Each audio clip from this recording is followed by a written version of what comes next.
tentang inovasi perkembangan mesin cuci. Sebelum itu kami akan memperkenalkan diri kami masing-masing.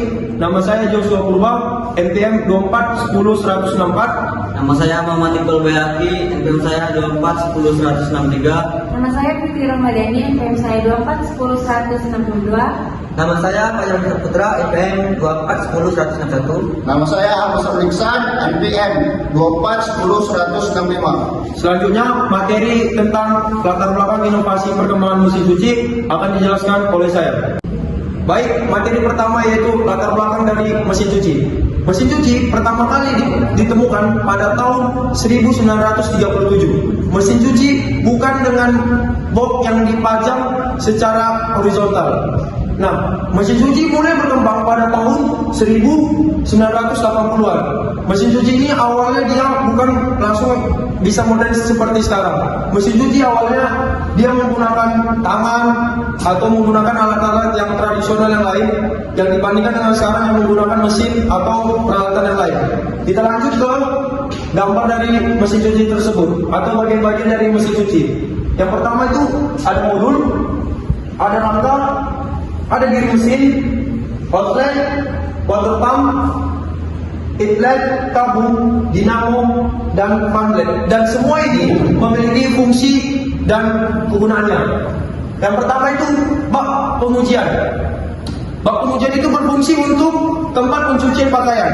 Yang kedua itu ada bak peras atau pengering, berfungsi untuk tempat pengeras atau pengering pakaian. Yang ketiga ada saklar yang berfungsi untuk pengoperasian awal mesin cuci. Yang keempat ada selang inlet dan outlet air yang berfungsi untuk saluran masuk air. Yang kelima ada motor listrik yang berfungsi untuk menggerakkan vasulator dari pengering tersebut. Yang ketujuh ada timer atau pengatur waktu yang berfungsi untuk mengatur waktu atau lama pencucian pembilasan dari mesin cuci tersebut. Yang kedelapan yaitu kabel arget yang berfungsi untuk mengamankan atau menetralisir arus. Selanjutnya, berikut adalah gambar prinsip kerja mesin cuci. Mesin cuci bekerja dengan menggunakan tenaga mekanik dari motor untuk menggerakkan skru pulsator pada bak mesin cuci dan memutar bak peras. Prinsip kerja mesin cuci. Mesin cuci bekerja dengan menggunakan tenaga mekanik dari motor untuk menggerakkan skru pulsator pada bak cuci dan memutar bak peras.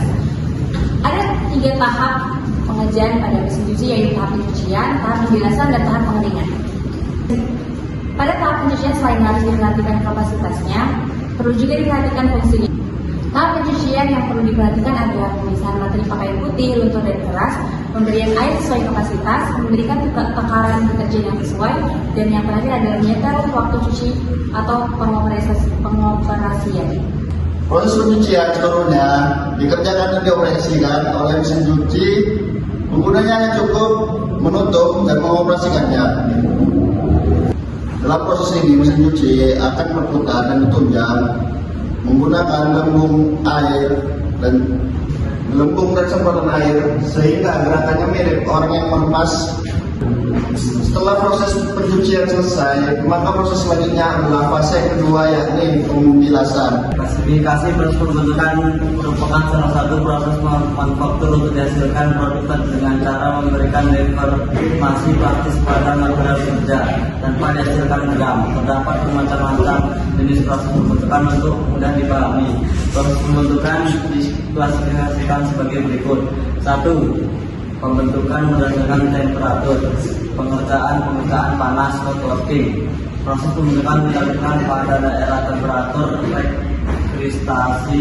Pada daerah rekristalisasi terjadi peristiwa pelunakan secara terus-menerus sehingga menyebabkan material mudah untuk dideformasi.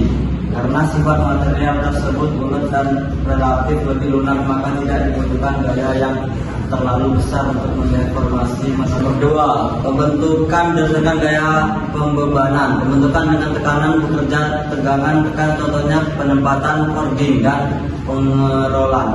Pembentukan dengan tekanan dan tarikan, contoh withdrawing, drift drawing. Pembentukan dengan tekukan, proses bending. Pembentukan dengan tarikan, tarik tegas, stretching. dibentukkan dengan geseran keguntingan yang melibatkan gaya geser yang cukup besar untuk memotong pada bidang geser. Tiga, pembentukan berdasarkan bentuk benda kerja. Yang pertama itu ada pembentukan benda kerja masif atau pejal. Yang kedua itu ada pembentukan benda kerja flat. Terus yang keempat, pembentukan berdasarkan tahapan dalam menghasilkan produk. Yang pertama itu ada proses pembentukan primer, itu dihasilkannya produk setengah jadi. Contoh, pengelola yang menghasilkan plat, ekstrusi yang menghasilkan batang. Yang kedua, yaitu proses pembentukan sekunder. Proses lanjutan dari proses pembentukan primer, di mana bentuk setengah jadi diubah menjadi bentuk oktil sebagaimana yang diinginkan.